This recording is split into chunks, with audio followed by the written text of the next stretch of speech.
নমস্কাৰ মই সিমি ৰাজমাখী আপোনালোকক মোৰ ইউটিউব চেনেললৈ স্বাগতম জনাইছো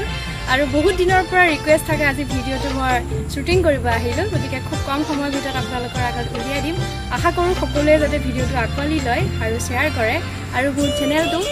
লাইক কমেন্ট আৰু সাবস্ক্ৰাইব কৰিবলৈ নাপাহৰিব আৰু আপোনালোকৰ যদি কিবা ৰিকুৱেষ্ট থাকে মোক জনাব মই যিমান পাৰো আপোনালোকৰ আগত মই ৰিকুৱেষ্ট মোৰ ৰাখিব চেষ্টা কৰিম ধন্যবাদ